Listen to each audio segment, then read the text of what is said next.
Sun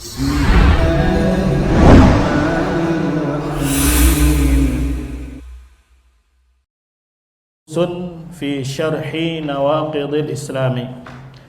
Beberapa pelajaran terkait penjelasan dari sebuah kitab Nawaqid al-Islam yang ditulis oleh Syekh Muhammad Ibn Abdul Wahhab rahimahullah ta'ala, yang punya buku bahasa Arabnya halaman 17. Yang terjemahan halaman berapa? Godang 19.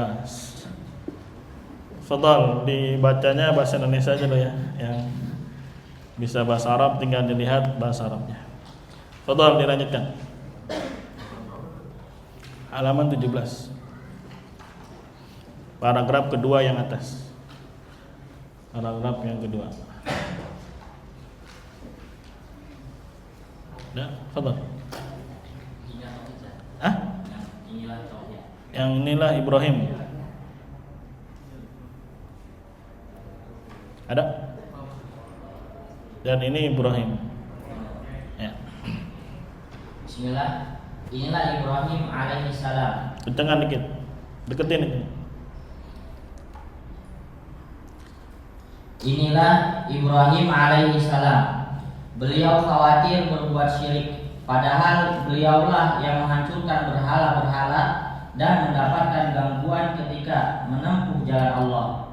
Meskipun demikian, beliau tidak merasa aman. Beliau berdoa sebagaimana dikisahkan oleh Allah. Wa junubni wa baniya an na'budal asnam. Rabbi innahunna adlalna katsiran minan nas. Jauhkanlah aku beserta anak cucuku dari penyembah berhala-berhala. Ya Rabbku, sesungguhnya berhala-berhala itu telah menyesatkan kebanyakan manusia. Ana barakallahu fik. Itu Ibrahim alaihissalam, Abul Anbiya, seorang imam Hunafa, tapi masih mengkhawatirkan terhadap dirinya terjatuh dari perbuatan apa? Syirik. Padahal beliau sendiri yang mematahkan, menghancurkan semua berhala-berhala. Toh beliau dihikayatkan atau dikabarkan oleh Allah Subhanahu wa taala berdoa, wajnubni wa baniya an na'budal asnam. Ini bisa dihafal doanya atau ayatnya, kemudian bisa dijadikan sebuah apa? Doa, wajnubni wa baniya an na'budal asnam. Ya, ini yang terpenting. Jangan hanya mendoakan kebaikan si anak dapat jodoh, misalkan si anak dapat rumah, si anak dapat apa? Pekerjaan dan seterusnya. Tapi jauh yang terpenting dari itu juga, jauhkan atau doakan mereka supaya tidak terjatuh ke dalam perbuatan apa? Syirik. Ya, karena bisa jadi apa yang telah kita tempuh dari ucapan, dari perbuatan itu belum bisa menyentuh atau mengenai hatinya. Allah belum berikan taufik. Tapi juga ada sebab syar'i, yaitu doa. Salah satu doanya yang dipanjatkan oleh Nabi Ibrahim, wajnubni wa baniya an na'budal asnam. Dan di sini juga ada fikih doanya. Ketika berdoa, yang diutamakan adalah dirinya sendiri, baru orang lain. Wajnubni, jauhkanlah aku. Ya, dahulukan dirinya. Wa baniya, baru anak-anakku, ya an na'budal asnam. Ya, gampang doanya atau ayatnya bisa dihafal. Wajnubni wa baniya an na'budal asnam. Lanjut. Ketika melihat banyaknya kesyirikan dan banyaknya orang yang terjatuh ke dalamnya, Nabi Ibrahim mengkhawatirkan diri beliau. Manusia adalah manusia. Yang terjatuh ke dalam kesyirikan adalah manusia. Manusia tidak boleh menilai diri sendiri bersih dan tidak boleh merasa bahwa agamanya aman-aman saja. Sebaliknya, ia wajib mengkhawatirkan agamanya melebihi kekhawatirannya atas jiwa, harta, dan keluarganya. Nah, ya sudah, kemudian ditutup sama ayat yang di atas. Intinya Ya, yang paling berharga dari diri seseorang adalah tauhidnya, adalah akidahnya. Ya, jangan kena prank sama film-film. Ya, harta yang paling berharga katanya apa? Adalah keluarga. Ya, harta yang paling berharga atau sesuatu yang paling berharga adalah apa? Dirinya tidak terjatuh ke dalam perbuatan apa? Syirik. Ya. Maka di sini takutnya itu melebihi segala sesuatu yang dia miliki, keluarganya, hartanya, anaknya, ya dari terjatuh ke dalam perbuatan apa? Syirik. Kemudian Syekh Fauzan mengulang lagi ayatnya, wajnubni wa baniya an na'budal asnam rabbi innahunna adlalna katsiran minan nas. Ya, semoga Allah jauhkan kita dan anak keturunan kita dari menyekutukan Allah Subhanahu wa taala. Lanjut. Masalah pembatal keislaman ini telah diperhatikan oleh para ulama, baik dahulu maupun sekarang. Memang masalah ini sangat pantas mendapat perhatian. Oleh karena itu, mereka menyusun banyak karya tulis khusus tentang pembatal keislaman. Mereka juga membuat bab khusus dalam kitab-kitab fikih yang mereka beri judul bab hukmil murtad. Ya. Jadi sebetulnya orang belajar fikih itu kadang berhenti sedikit-sedikit, berhentinya di taharah. Paling mentok di mana? Salat. Paling mentok lagi paling zakat. Padahal kalau dia mau terus ya runut, ada pembahasan tentang nikah, ada pembahasan apa jual beli, sampai apa dimasukkan saking pentingnya bab ini, bab hukum apa? Murtad. Ya, riddah. Dan nomor 1 yang ditulis adalah syirik besar. Yang pertama kali yang ditulis adalah apa? Kesyirikan besar. Dikasih contoh seperti minta kepada selain Allah, ya berdoa kepada selain Allah, istighatsah kepada jin, zabah untuk wali-wali dan seterusnya. Ya disebutkan juga dalam bab apa? Fikih. Lanjut. Dalam bab ini mereka menyebutkan pembatal-pembatal keislaman dan hukum orang yang jatuh pada sebagian pembatal keislaman. Mereka menyebutkan banyak jenis pembatal keislaman yang tidak terlintas di benak manusia. Lanjut. Namun mereka, semoga Allah merahmati mereka semua, menyebutkan dan menjelaskannya serta menjelaskan hukum orang yang terjatuh ke dalam sebagiannya.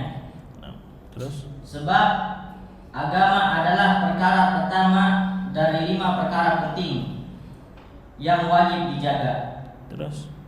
Agama wajib dijaga dan hukum harus diterapkan terhadap orang-orang yang murtad, keluar dari agama Islam.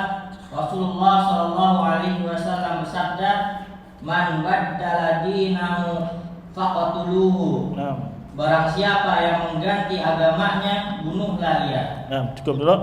Ya, kenapa bab nawaqid Islam ini disebut? Karena dia masuk dari darurat al-khams. Ya, darurat itu artinya kebutuhan yang sangat mendesak. Kalau mungkin dulu pernah belajar ada kebutuhan primer, sekunder, satu lagi apa? Tersier. Ya, kebutuhan primer itu kebutuhan pokok. Yang kalau dia nggak ada bisa menyebabkan kematian dia, bisa menyebabkan kekacauan entah pada dirinya, pada hartanya, pada akalnya, pada tubuhnya dan seterusnya. Itu yang disebut dengan kebutuhan apa? Primer. Sedangkan yang sekunder tambahan ketika primer ini sudah terpenuhi. Ya, mungkin dia punya kendaraan. Ya, kan ada orang nggak punya kendaraan masih bisa hidup kan ya. Tapi kalau dia nggak bisa makan, nggak bisa ini dan seterusnya, bisa menyebabkan kematian. Itu yang disebut dengan darurah. Dan disebutkan khams. Ada 5. Ya, inilah yang disebut kepada ulama disebut maqasid asy-syar'iyyah. Tujuan disyariatkannya berbagai macam ibadah, berbagai macam ketetapan oleh Allah Subhanahu wa taala. Para ulama istiqra itu membaca, mengkaji semua beban syariat apapun yang Allah wajibkan, Allah tetapkan, Allah perintahkan dan seterusnya, itu kembalinya kepada 5 poin. Nanti kembalinya berapa? 5 poin. Ada poin agama, kemudian akal, harta, ya jiwa, kehormatan dan seterusnya akan dibahas. Nah, pembatal-pembatal Islam itu masuknya ke dalam apa? Ad-din, yaitu agama. Jikalau dia malah mengerjakan pembatal-pembatal, maka akan rusak kehidupan dia, baik dunianya maupun akhiratnya. Makanya sekali lagi Islam menekankan menjaga yang namanya darurat apa? Al-khams. Bagaimana caranya? Menjelaskan apa itu pembatalnya. Kemudian juga menjelaskan apa hukumannya. Selalu yang seperti ini dijelaskan oleh para ulama. Nanti juga berbagai macam contoh tentang harta misalkan. Bagaimana Islam mengatur tentang harta. Kemudian bagaimana Islam mengatur hukuman bagi orang yang merusak harta, imam mencuri, curang, riba dan seterusnya. Maka pahami di dalam din Islam ada yang namanya darurat al-khams, yang para ulama kasih nama maqasid asy-syar'iyyah. Maksud pensyariatan. Maka kembalinya kepada 5 pokok. Makanya kadang negara bikin 4 pilar misalkan. Ada yang 4 pilar tahu? 1 apa itu, 2 apa, 3 apa. Atau dibikin lagi misalkan kalau di negara kita Pancasila. 1 apa? Ini, 2 ini, 3 ini, 4 ini, 5 ini. Jadi menurut mereka semuanya harus bersumber dari apa? Dari ini. Ya. Mafhum. Berarti bukan maksudnya ini ada dalilnya, ini ada dalil, tidak. Maka yang kita lihat adalah realitanya, nyatanya. Walaupun terkadang mungkin dia bikin kalimat berbeda, mencocoki apa yang telah disebutkan oleh para ulama daruratul khams. Ya, agama kan ya. Katanya kan ketuhanan yang Maha Esa itu larinya kemana? Agama. Tapi sekarang kita lihat apakah betul sila yang pertama itu sesuai dengan apa yang Allah terangkan di dalam Al-Quran dan hadis prakteknya. Ya, dari konsep la ilaha illallah ternyata tidak. Begitu juga balasan orang yang tidak memeluk agama Islam seperti apa, orang yang murtad seperti apa. Apakah sesuai dengan balasannya yang dijelaskan dalam Al-Quran dan hadis? Maka yang dilihat adalah hakikatnya. Bukan sekedar nomor 1 sama itu tentang masalah apa? Agama. Sila yang ini sama ini tentang masalah menjaga kehormatan, menjaga harta dan seterusnya. Tapi sekarang yang kita lihat adalah apa? Hakikatnya. Jadi jangan tertipu bahwasanya ini kan juga kalau dicari dalilnya ada. Maka yang kita lihat adalah bagaimana tatbik penerapannya. Maka di situ kata Syekh rahimahullah, agama ini wajib dijaga dan yutabbiq hukum, menerapkan hukum kepada orang-orang yang murtad, orang-orang yang keluar dari din Islam. Maka itu bagian dari darurat al-khams. Bagian dari apa? Darurat al-khams. Lanjut. Nabi juga bersabda. Nabi juga bersabda, la yahillu damu mri'in muslimin illa bi ihda salatin. An-nafsu bin nafsi wa thayyibuz zani wa tariku lidinihil mufariqu lil jama'ati. Tidak halal darah seorang muslim kecuali dengan 3 hal. Dibalas bunuh karena membunuh jiwa manusia, orang yang sudah menikah lalu berzina, dan orang yang meninggalkan agama dan memisahkan diri dari jamaah. Terus bagian hadis yang menjadi dalil dalam masalah ini adalah sabda beliau, wattariku lidinil mufariqul lil jamaati. Barakallahu. Ini juga salah satu dalil tatbik, namanya penerapan. Jiwa dibalas dengan jiwa. Sayyib azani itu orang yang sudah menikah lantas melakukan apa? Perzinahan. Nah, yang ketiga kata Nabi at-tariku lidinihi, ya al-mufariq, orang yang memisahkan terhadap jamaah, maksudnya murtad dari din Islam. Maka hukumnya kata Nabi yang tadi di awal, ya man baddala dinah faqtulu. Barang siapa yang mengganti atau murtad dari agamanya, maka bunuhlah. Tapi sekali lagi bukan individu yang melaksanakannya. Ini bebannya waliyul amri. Tapi sekali lagi yang diinginkan oleh Syekh Fauzan di sini hafizahullah menekankan bahwasanya di dalam din Islam itu ada kebutuhan yang paling pokok. Salah satu kebutuhan yang paling pokok adalah apa? Agama. Ya, orang kalau nggak punya agama ya bisa kacau hidupnya, bisa stres, bisa gila, bahkan seperti kelakuannya hewan. Nasallallahu alaihi wasallam. Ini kalau orang tidak punya apa? tidak punya agama. Bebas ngapain aja, mau ngapain begini terserah dia, mau jungkir balik terserah. Tidak terikat dengan yang namanya apa? Ad-din. Maka sekali lagi ad-din, agama, termasuk perkara yang harus dijaga, yang harus dilindungi. Lanjut, wasani yang kedua. Perkara penting kedua adalah jiwa. Oleh karena itu Allah Subhanahu wa taala mengisyaratkan hukum kisos. Itu sudah apa? Mengisyaratkan, mensyariatkan. Mensyariatkan hukum kisos. Allah Subhanahu wa taala berfirman, "Ya ayyuhalladzina amanu kutiba alaikumul qisasu fil qatla." Nah, terjemahkan. Hai orang-orang yang beriman, diwajibkan atasmu kisos berkenaan dengan orang-orang yang dibunuh. Nah, lanjut. Sampai dengan firman-Nya, "Walakum fil qisasi hayatun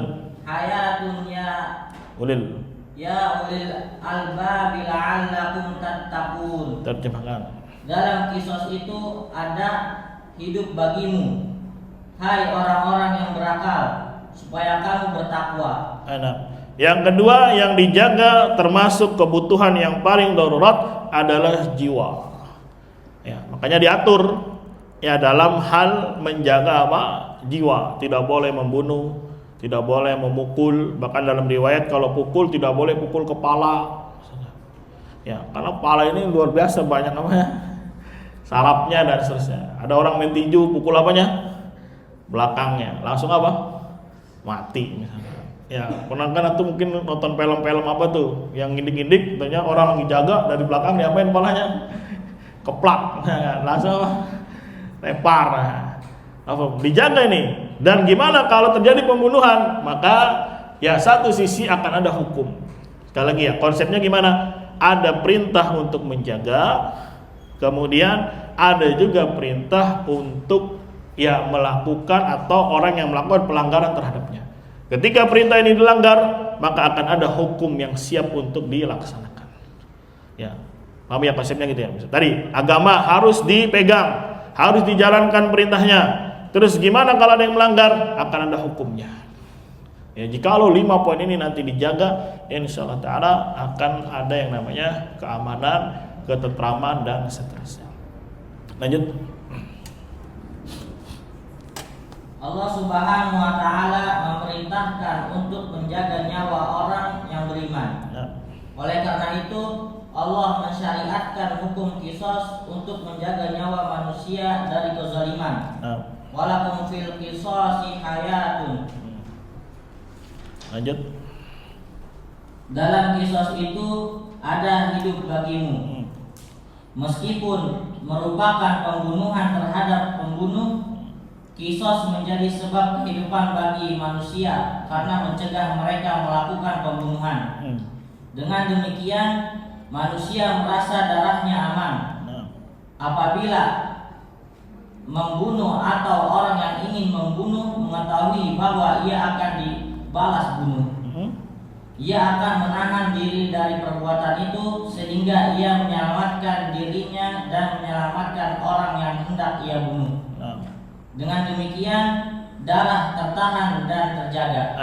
Lihat tafsir dari walakum fil qisasi hayatun. Dan bagi kalian dalam kisos itu ada kehidupan. Jadi kalau orang ngerti bahwasanya kalau dia bunuh, maka apa dia dibunuh. Kan mikir-mikir ya. Ya, berarti kan nanti impas, dia mati, gue juga mati. Akhirnya dia betul-betul menjaga diri. Ya, dari yang namanya membunuh. Akhirnya dia menjaga dirinya dan juga menjaga orang lain supaya tidak terbunuh. Dan ini betul-betul diterapkan ketika di Yaman. Di Yaman itu kan senjata bebas. Ya, orang jual peluru itu udah kayak jual sayuran gitu. Jual kentang, jual kacang di pasar jualan peluru biasanya. Ya, apalagi yang dipegang AK-47. Ya, bahkan di sana ada tradisi umur 19 tahun laki-laki belum bisa beli AK-47 dari tangannya, dari usahanya, itu belum dibilang lelaki di sana. Ya, di umur 19 tahun. Yang mana-mana biasanya dibawa di belakang biasa. Ya, karena dia tahu kalau misalkan senjata ini saya pakai untuk bunuh orang, maka ya dia mikir kalau saya bunuh dia maka dia akan dibunuh. Akhirnya senjata fungsinya salah satunya untuk zina di sana. Zina itu apa? Perhiasan. Ya, walaupun senjata merajalela, tapi hampir nihil yang namanya pembunuhan. Kecuali yang namanya ada pembunuhan khata. Ya mungkin lagi begini jeder, tembak. Nah, itu. Ya itu kalau sholat, kalau kita mungkin naruh di sejadah apa? HP, kunci motor. Kalau dia enggak, yang ditaruh apa? AK-47 di depan. Moncongnya ke belakang. Karena pernah sekali sholat pas sujud, moncongnya dia apa? Pas kepala kan gini sujud. Ya, dia ininya belakang. Wah, udah ngeri-ngeri sedap aja nih. Itu mana-mana naik mobil, misalkan kita berhenti mobil ini, berhenti dia, masya Allah. Tanyain mau kemana? Ikut kalau searah. Itu di belakangnya udah pada siap megang AK-47 gini, udah kayak orang mau perang aja sana. Nah, emang begitu kebiasaan mereka. Pegang apa? Pegang AK. Ya, kadang umur 17, umur 18. Ya, tapi memang mereka ditanamkan bahwasanya orang yang membunuh maka akan dibunuh juga. Jadi terjagalah yang namanya apa? Jiwa. Tidak gampang membunuh, tidak gampang melakukan ancaman bunuh dan seterusnya. Coba kalau hukumannya bunuh, misalkan penjara 8 tahun, penjara 3 tahun, keluar jadi apa dia? Jadi sakti lagi nanti. Ya, dapat ilmu di sana dan seterusnya. Dan jangan dikira ketika dia mungkin habis bunuh langsung dibunuh lagi, enggak. Ada yang disidang dulu, kemudian dimintai tobat, dimintai ampun. Ya, mau dibunuh juga ditanya dulu ridho enggak dengan hukum Allah Subhanahu wa taala? Siap dibunuh? Ya, siap berjumpa dengan Allah Subhanahu wa taala.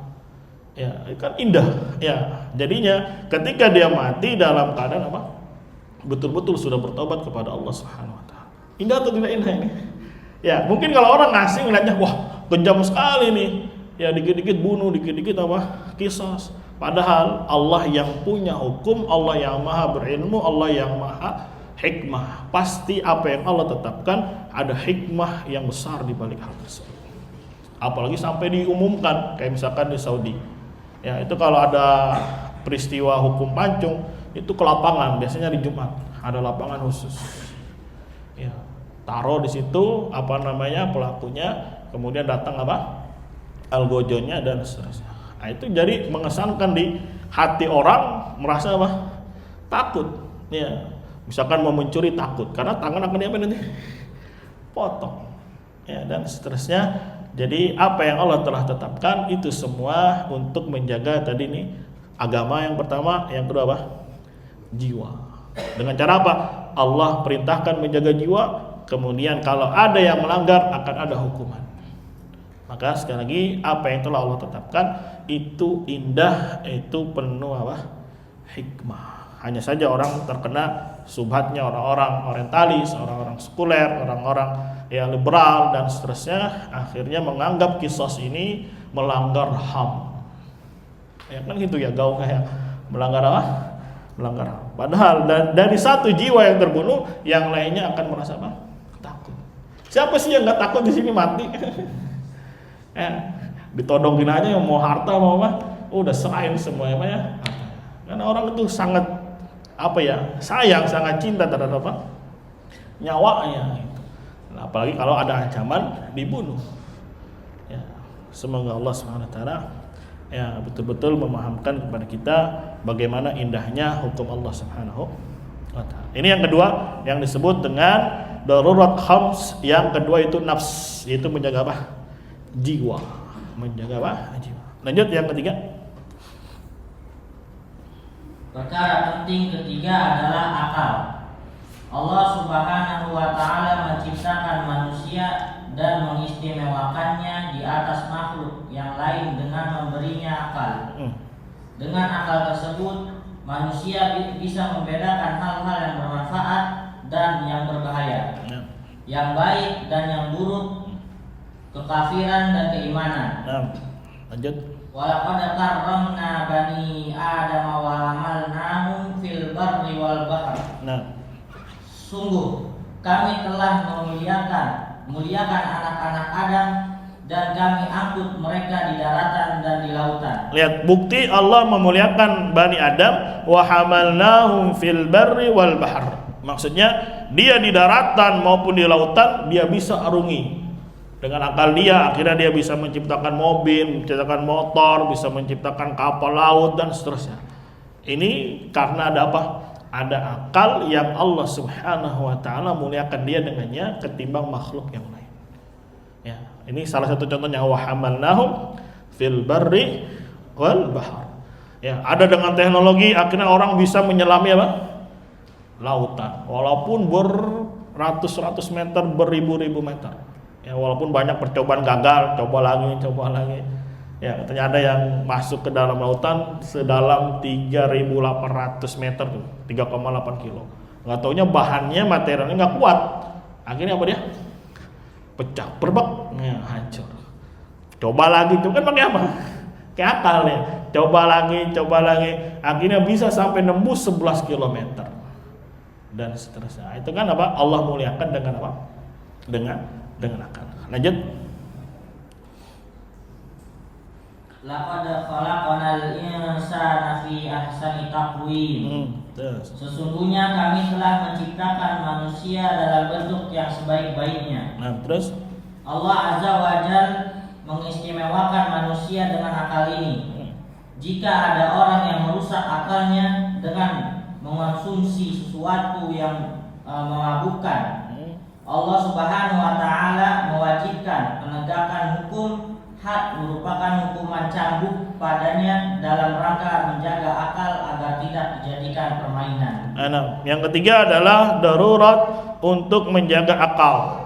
Nah, salah satunya dengan melarang mengkonsumsi berbagai macam musakkirat yang memabukkan, mukhaddarat yang membius, yang bikin akal jadi hilang.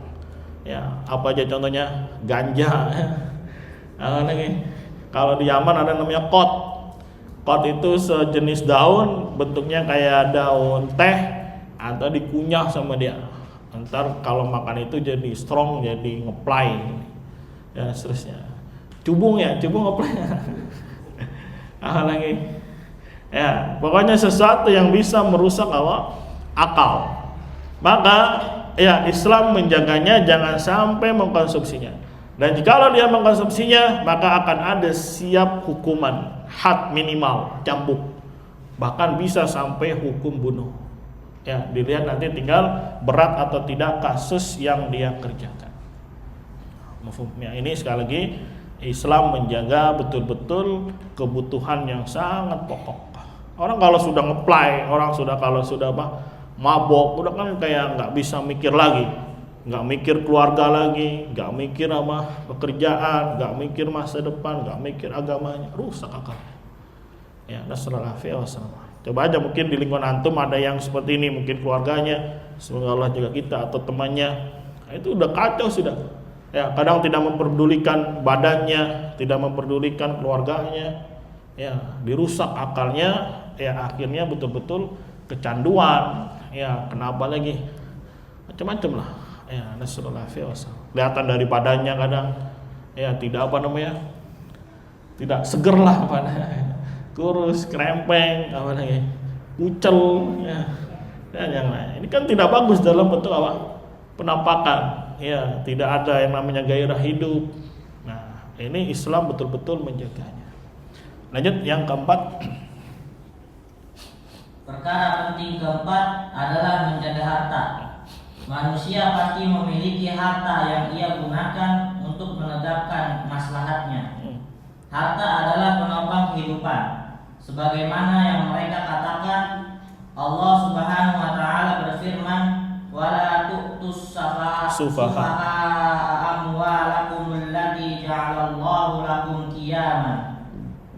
Janganlah kamu serahkan kepada orang-orang yang belum sempurna akalnya itu harta yang dijadikan Allah sebagai pokok kehidupan. Ya, di sini syahidnya amwalakum allati ja'alallahu lakum qiyama. Jadi syahidnya di sini bukan memberikan harta kepada sufha, tapi syahidnya di sini harta kalian itu allati ja'alallahu lakum qiyama. Dengan harta ini akan bisa menegakkan kebutuhan kalian. Memang semuanya ya tidak bisa dinilai dengan apa katanya? Uang, tapi segala sesuatu butuh uang. Ya, nggak bisa dipungkiri. Ya, mau sekolah perlu apa? Uang. Mau makan perlu apa? Perlu uang. Nah, ini kalau dicuri atau dirampas atau dirampok atau ditipu, nah, akan memunculkan mudarat yang lain. Akhirnya bisa marah, bisa membunuh, bisa menghujat, bisa dan seterusnya. Coba aja duit antum dipinjam, misalkan 100.000 nggak balik-balik. Ya, antum ngapain? Ngomel dulu ya, ngomongin dia. Jangan pinjemin duit sama ini. Nah, udah ngomongin, ngegibah lagi, ini lagi. Gara-gara apa? Duit. Ya. Saudara misalkan bapaknya mati, ninggalin apa? Warisan, duit, tanah, mobil, rumah. Apa yang terjadi? Berantem. Gua kan anak pertama, ya lu kan anak terakhir, anak bontot. Ya. Gua kan yang ngurus emak katanya, gua kan yang ngurus ini. Ya. Terusnya bagian gua lebih apa? Lebih besar dan seterusnya. Masalah duit. Maka syariat ini betul-betul menjaganya. Ya, supaya apa? Tidak terjadi yang namanya keributan. Tapi toh ternyata terjadi keributan, Allah berikan hukumnya, ketetapannya kalau terjadi seperti hal tersebut. Jadi betul-betul diatur oleh Allah yang maha apa? Yang maha bijaksana. Terus manusia pengen bikin sendiri, manusia itu lemah akalnya. Ya, manusia itu tidak sanggup memahami masail secara menyeluruh. Udah cukup apa yang telah Allah Subhanahu wa taala tetapkan, jalankan. Makanya nanti ketika kita bahas pembatal nomor 4, ya termasuk bentuk kesyirikan adalah membuat hukum ya selain hukum Allah Subhanahu wa taala. Padahal Allah telah ya menetapkan hukum A, B dan C, dia bikin sendiri. Nah, ini yang disebut dengan syirik apa? Hukum atau syirik dustur. Ya, sebagaimana syirik ibadah, dia juga syirik besar, mengeluarkan seorang dari dinul Islam. Makanya di sini saya seperti memberikan mukadimah dulu biar nggak kaget gitu kan. Bahwasanya agama Islam ini yang punya Allah Subhanahu wa taala, yang ngatur siapa? Allah Subhanahu wa taala. Baik urusan agama, urusan jiwa, urusan harta, semua Allah Subhanahu wa taala yang ngatur. Tiba-tiba ada yang apa? Berusaha untuk membuat, mengatur dan seterusnya di luar apa yang telah Allah Subhanahu wa taala tetapkan. Dia mengganti, dia merubah, maka bahaya nanti bisa merusak apa? Keislamannya. Nasallallahu alaihi wasallam. Lanjut. Barang siapa yang berbuat zalim terhadap harta orang lain dengan mencuri, tangannya dipotong agar manusia merasa aman terhadap hartanya. Allah Subhanahu wa taala berfirman, "Was-sariqu was-sariqatu faqta'u aydiyahuma jazaa'an bima kasabat nakalan minallah wallahu azizun hakim." Terjemahkan. Laki-laki yang mencuri dan perempuan yang mencuri, potonglah tangan keduanya, balasan bagi apa yang mereka kerjakan dan sebagai siksaan dari Allah. Allah Maha Perkasa lagi Maha Bijaksana. Nah, ya ini balasan bagi orang yang mencuri, dipotong tangan. Nah, lihat di sini bahasanya aidia, tangan. Ini nggak bisa dikiaskan dengan wudu. Wudu kan ya sampai tangan di sini. Nggak bisa dikiaskan dengan wudu karena hukumnya berbeda. Kalau ini untuk taharah, kalau ini karena dia pencurian. Maka lihat bagaimana salaf atau Nabi menjalankannya. Ku di sini, ku itu yang tebal di sini, dipotong di sini. Ya, biasanya habis dipotong ya bisa dikasih langsung suntikan atau langsung ditutup atau langsung biasanya dulu pakainya minyak goreng panas langsung diapain? Celup biar darahnya berhenti. Ya, sedih ya. Ngeri ya, tapi hikmahnya besar di balik itu. Makanya di akhir Allah bilang wallahu azizun hakim. Aziz itu perkasa. Maksudnya perkasa ya Allah yang menetapkan hukum, terserah Allah SWT. Dan Allah tutup juga dengan hakim, maha bijaksana. Ya, hukum Allah itu ahkam, lebih ya bijaksana, wa a'dal, lebih adil dan seterusnya, karena Allah yang punya hukum, bukan manusia. Ya, mungkin kalau kita ngeliat ngeri ya. Tapi ya begitulah ketetapan Allah SWT. Karena sekali lagi Islam itu al-istislamu lillah. Tapi pahami bukan individu yang menjalankan. Yang menjalankan siapa? Waliul amr. Lah waliul amrnya enggak menjalankan, tanggung jawab dia nanti di hadapan Allah SWT. Antum bisa apa? Hah? Udah gue tangkul sini lo. Ya, dipegang kemudian apa? dibunuh dan seterusnya, ya bukan seperti ini Islam mengajarkan, kecuali orang-orang yang punya pemahaman apa? Khawarij. Ya, maka Islam menempatkan semua masail sesuai dengan porsinya. Lanjut. Apabila satu tangan pencuri dipotong, harta manusia menjadi terjaga. Oleh karena itu, Anda akan mendapati bahwa negeri yang menegakkan hukum had menjadi negeri yang aman dan tentram bagi agama, jiwa, harta, dan kehormatan.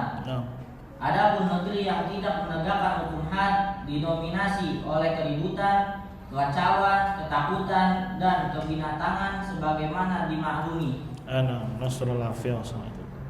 Ya, karena ya semuanya diserahkan kepada manusia. Manusia menganggap ya akal saya lebih baik, nanti yang lain akal saya lebih baik. Akhirnya terjadilah apa? Keributan, fauda. Fauda itu keributan, ittirab, kegoncangan, khauf, kekhawatiran, al-bahimiyah itu karakter hewan. Ya, nasallallahu ya wasallam. Dan ini wakil ya, ini kenyataan dan ini terjadi. Lanjut yang kelima. Perkara penting kelima adalah menjaga nasab dan kehormatan, yaitu dengan mengharamkan zina dan menegakkan hukum had terhadap pelaku zina. Pelaku zina dicambuk 100 kali jika masih lajang dan dirajam dengan batu hingga mati jika sudah menikah. Penegakan hukum had ini bertujuan menjaga nasab agar tidak bercampur baur. Apabila hukuman had ditegakkan pada para pezina, nasab menjadi terjaga. Sebaliknya, jika hukuman had tidak dilaksanakan, nasab menjadi tercampur sehingga seseorang tidak tahu yang manakah anaknya. Sebab seorang wanita dijamah oleh banyak pria sehingga tidak diketahui dari siapa dia hamil. Akibatnya tersia-siakanlah nasab yang dijadikan oleh Allah sebagai pembeda di antara manusia, yaitu dengan diketahuinya seseorang dari keturunan siapa. Dari nasab tersebut muncullah sejumlah hukum syariat seperti kemahraman, warisan, dan hukum syariat lain yang dikaitkan dengan nasab. Dengan nasab pula manusia bisa saling mengenal. Orang akan mengenali ayahnya, saudara laki-lakinya, pamannya dari jalur ayah, dan pamannya dari jalur ibu. Dengan demikian terjalin hubungan antara sesama manusia. Inilah penjagaan nasab. Barakallahu fiik. Ya, mafhum. Ya, itu yang kelima, menjaga nasab dan kehormatan. Yang nomor 5 itu ada 2, nasab dan apa? Kehormatan. Jaga nasab gimana? Dengan mengharamkan perbuatan apa? Zina. Terus kalau ada yang melakukan gimana? Dirajam atau dicambuk. Kalau dia masih lajang, masih biker, maka dicambuk 100 kali. Kalau dia sudah menikah, diapain? Dirajam. Ya, dilempar pakai batu sampai meninggal. Itu banyak tujuannya. Ya, supaya kita kenal nasab kita kemana larinya. Ya, ini mungkin bisa jadi karena tidak ditegakkan hukum had di zaman-zaman dulunya, akhirnya kita nggak tahu lagi nasab kita ke siapa. Ya, paling tahunya ya generasi keempat misalnya.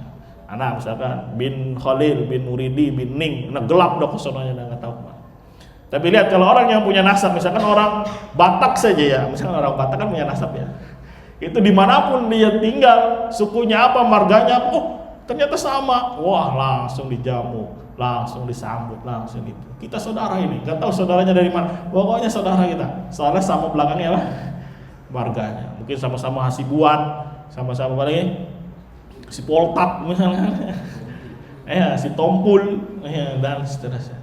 Akhirnya ketemu dimanapun ternyata kita saudara nih. Walaupun dia nggak tahu saudaranya ketemunya di mana. Yang penting kita apa? Sama-sama apa? Si Tompul. Ya, orang Arab misalkan sama-sama bahasa lama ketemu, wah, rangkulan. Kita satu keturunan ini. Ya, kalau ditarik benangnya mungkin ketemu entah di mana. Ya, bapaknya ketemunya di mana. Karena dia punya nama gelar atau nama nasab di belakangnya apa? Ya, ada namanya bahasa lama, baba-baba dan seterusnya. Ya, makanya kadang dulu orang Arab itu nggak mau nikahin anaknya kepada orang yang tidak punya apa? Nasab. Apalagi yang perempuan, misalkan nikah sama orang Jawa misalkan, nanti nggak jelas anaknya, nasabnya kemana? Kalau dia nikah sama orang yang punya nasabnya kan jelas nanti anaknya ini larinya ke sana. Itu nanti banyak ya hukum berkaitan dengan itu, seperti mahram, ya kemudian seperti warisan tadi kata Syekh, kemudian juga mungkin saling mendoakan dan seterusnya karena kita satu kabilah dan seterusnya. Ya bisa saling tahu tolong menolong karena satu apa tadi? Satu kabilah dan seterusnya. Ya, tapi ketika nggak tahu ini orang mana ya, udah akhirnya jauh, pisah, kan gitu. Ya, lu orang mana? Jawa, lu orang mana? Sunda. Padahal mungkin satu nasab bisa jadi. Ya, tapi karena tidak jelas nasabnya, akhirnya bodoh-bodoh amat. Ya, walaupun satu sisi terkadang ada yang namanya fanatik. Ya, itu kan dihindari. Tapi banyak manfaatnya ketika orang jelas apanya? Nasabnya. Ya, kasihan ya kita nggak punya apa? Nggak punya nasab. Ya, Usama juga tuh nggak ada nasabnya tuh kemana? Ya, tahunya ke bapaknya orang Maluku, kongnya orang Bacan. Ya udah sampai situ aja, udah ke atas lagi mentok udah, nggak tahu lagi siapa. Tapi tanya orang Arab misalkan, apa marganya Bawazir? Langsung ke atas ketemu Ibnu Abbas, jelas nasabnya. Ke atas lagi ketemu nanti sama Ibrahim alaihissalam. Nah ini berkat menjaga apa? Nasab. Lanjut yang terakhir, menjaga kehormatan. Adapun penjagaan kehormatan didapatkan dengan menegakkan hukum had menuduh zina. Orang yang menuduh orang lain berbuat zina dengan mengatakan si fulan berzina atau si fulan berbuat homoseks dihukum cambuk setelah dituntut untuk menghadirkan 4 saksi yang menyaksikan apa yang ia katakan. Jika tidak menghadirkan saksi, ia dihukum cambuk, keadilannya jatuh dan ia menjadi orang fasik. Nah, langsung terjemahannya boleh. Allah berfirman, orang-orang yang menuduh wanita-wanita yang baik-baik dan mereka tidak mendatangkan 4 orang saksi, derahlah mereka 80 kali derah dan jagalah kamu terima kesaksian mereka untuk selama-lamanya. Dan mereka itulah orang-orang yang fasik, kecuali orang-orang yang bertaubat sesudah itu dan memperbaiki dirinya. Maka sesungguhnya Allah Maha Mengampun lagi Maha Penyayang. Nah, ya, a'rad itu kehormatan. Jadi kehormatan ini juga dijaga. Salah satunya jangan asal menuduh, jangan asal ya melemparkan sesuatu yang tidak sesuai kecuali dengan bukti. Kalau zaman sekarang disebut dengan pembunuhan karakter. Ya, karakter ini ya kehormatan ini dijaga kecuali kalau betul-betul menghadirkan yang namanya saksi dan bukti-bukti. Kalau tidak maka akan ada hukumannya. Nah, salah satu di sini sampelnya adalah menuduh orang baik-baik melakukan apa? Zina, maka dia wajib menghadirkan berapa saksi? 4. Ya mungkin dulu pernah ada cerita di sini entah ke santri atau yang lain yang suami pergi, istrinya di rumah, nggak taunya istrinya ada yang ketok, assalamualaikum. Ya, ternyata dibuka. Ternyata yang ketok tadi masuk melakukan apa? Pemerkosaan. Suaminya marah, lapor ke pengadilan. Ya, mafhum, menuduh, ketangkap ini pelakunya. Ya ada CCTV dan seterusnya mungkin ketangkap. Ya, tapi si suami harus menghadirkan berapa? 4 saksi. Ya, ternyata suami tidak bisa menghadirkan apa? 4 saksi. Yang dicambuk siapa? Pemerkosa atau suaminya? Hah? Suaminya. Kira-kira antum adil atau tidak adil ini? Yang memerkosa bebas, sedangkan yang dicambuk adalah siapa? Suaminya. Kira-kira kalau pakai akal, ya ini hukum adil atau zalim? Kalau pakai akal ya Pak, zalim kan? Ya kenapa? Karena yang berbuat malah bebas, sedangkan suaminya yang tidak ngapa-ngapain, yang melapor malah dia cambuk. Ya, pada bertanya mana hikmahnya? Maka hikmahnya ada. Ya, yaitu suami mendidik si istri supaya jangan sembarangan buka pintu. Ya, mentang-mentang assalamualaikum main-main aja, main bukan itu. Kalau masuk rampok, masuk orang yang berbuat jelek gimana? Ya, ini balasan untuk suami yang tidak mendidik siapa? Istrinya. Ya, intinya apa yang telah Allah Subhanahu wa taala tetapkan pasti mengandung apa? Hikmah. Ya, jadi ini yang dijaga oleh Allah Subhanahu wa taala, agama, kemudian apa? Jiwa, kemudian harta, kemudian apa lagi tadi? Sebelumnya apa? Akal dulu ya. Agama, jiwa, akal, harta, nasab dan kehormatan. Ini secara garis besarnya. Nanti dari sana berbagai macam hukum bercabang di bawahnya. Nah, nawaqid Islam masuknya di dalam menjaga apa? Agama. Jadi kalau nawaqid dibatalkan, ini dianggap nggak jadi, ini begini dengan tawil-tawil, akhirnya berbagai macam muncul kekufuran, kesyirikan akhirnya timbul. Ya, yang ini tidak usah dilarang, ya dilarang, dihukum aja enggak, ya apalagi mau dilarang. Dilarang aja jangan, apalagi mau diberikan hukum gitu ya, kiasnya ya. Dilarang aja nggak boleh, dikatain aja, dicap musyrik aja nggak boleh, apalagi mau diberikan apa? Hukum. Padahal Allah menjelaskan yang musyrik itu siapa. Kemudian ketika dia melakukan kesyirikan ada hukum. Nah sekarang kalau dalam bab penamaan saja kita tidak boleh, apalagi bab apa? Hukum. Akhirnya terlantar nih agama nih. Akhirnya muncullah berbagai macam kesyirikan, kekufuran dan seterusnya. Berkembang luas, berkembang pesat, subur. Karena apa? Ininya dibuang. Nah, ini banyak konsekuensi atau lawazim ketika ya orang apa? Dalam hal ini fatal memahaminya. Akhirnya orang mencela Allah ya nggak kafir dengan alasan jahil.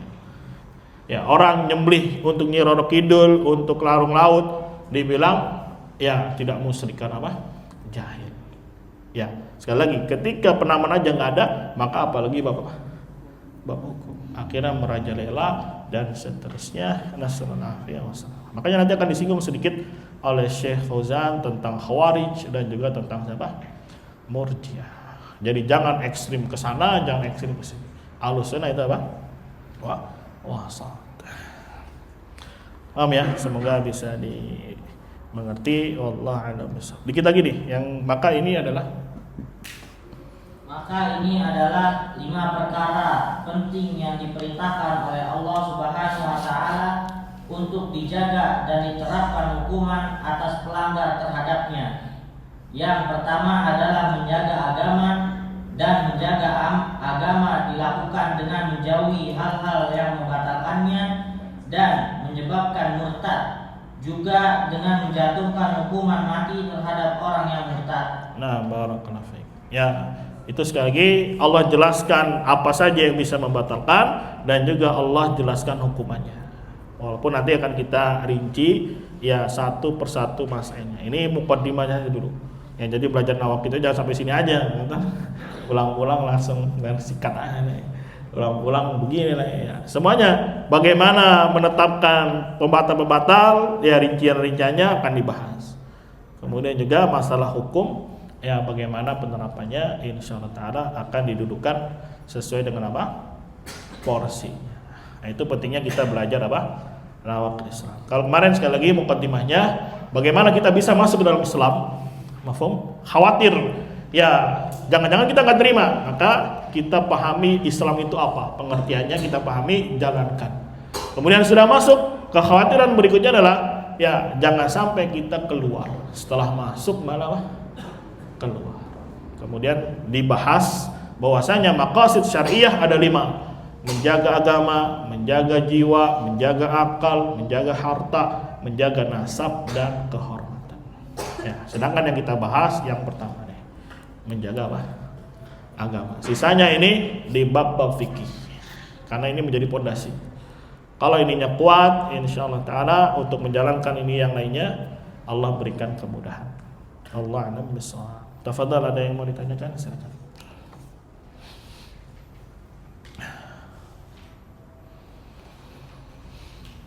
Semoga dipahami ya. Ya, sekali lagi kalau kita bahas kayak gini ya menunjukkan Islam itu indah ya. Islam itu apa?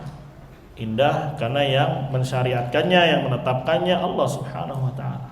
Ya, kita pelajari Allah namanya, sifatnya itu luar biasa indah, besar, agung. maka apa yang muncul dari Allah Subhanahu wa taala pasti keberkahan, pasti kemuliaan, pasti kejayaan, dan pasti keselamatan yang ada di dalamnya. Berbeda kalau muncul dari makhluk sendiri lemah, ya dia juga jahil, bodoh, dan seterusnya, kekurangan, apalagi yang muncul darinya. Ya, nanti dinukil juga oleh Ibnu Hazm, ya, bahwasanya orang yang mengambil hukum Yahudi, hukum Nasara itu kufar. Ya, padahal Taurat, Injil itu ya diturunkan oleh Allah Subhanahu wa taala, walaupun ada yang dirubah dan seterusnya. Ya, yang begini aja para ulama sepakat bahwasanya telah keluar dari Islam, apalagi yang mengambil hukum-hukum buatan manusia yang tidak ada sumbernya dari Allah Subhanahu wa taala, tidak ada sumbernya dari wahyu as-samawi. Maka min babil aula orang yang berhukum dengan hukum selain Allah itu jatuh dalam kesyirikan besar. Walaupun nanti rinciannya di pembatal keempat atau nanti di kitab tauhid juga ada insyaallah taala. Allah a'lam bishawab. Kita akhiri subhanakallahumma ya Allah. Betul. Di Arab Saudi itu bagi yang keempat dilakukan pembunuhan melalui persidangan. Pasti persidangan dulu ke mahkamah syariah dulu. Ya, nanti dipanggil siapa pelakunya, siapa yang menuduhnya. Berarti kalau yang menuduh apa namanya? Yang mengklaim, yang mengadukan, siapa namanya itu? Kalau nama ininya kan tersangka nih. Terus yang melapor apa namanya? Terduga, bukan, nama terduga. Pelapor lah ya. Tadi ngasih buktinya, nanti ditanya tersangka, betul kamu begini? Ya betul saya melakukan gini, nanti diinterogasi. Ya, ditunggu 3 hari untuk bertobat. Kalau misalkan 3 hari tidak juga, ya sudah dijatuhi hukuman apa? Mati kepadanya. Nasallallahu wasallam. Ya, anggap dia bodoh gitu, udah bisa jadi diampuni nanti sama hakim, dilepas. Yang penting sudah bertobat. Ya, yang penting apa? Sudah bertobat. Makanya para ulama menjelaskan hukum atau tauhid ibadah itu saudara dari tauhid hukum, atau terbalik juga boleh. Ya, tauhid hukum saudara dari tauhid apa? Ibadah. Karena saling terikat dia. Ya. Makanya kalau ada orang yang melakukan kesyirikan terus tidak ada yang namanya bab hukum, ya akan terus merajalela yang namanya apa? Kesyirikan. Makanya kan kayak di Saudi ketika betul-betul Turki Utsmani diusir, ya semua yang berbau kesyirikan diapain? Dihancurkan.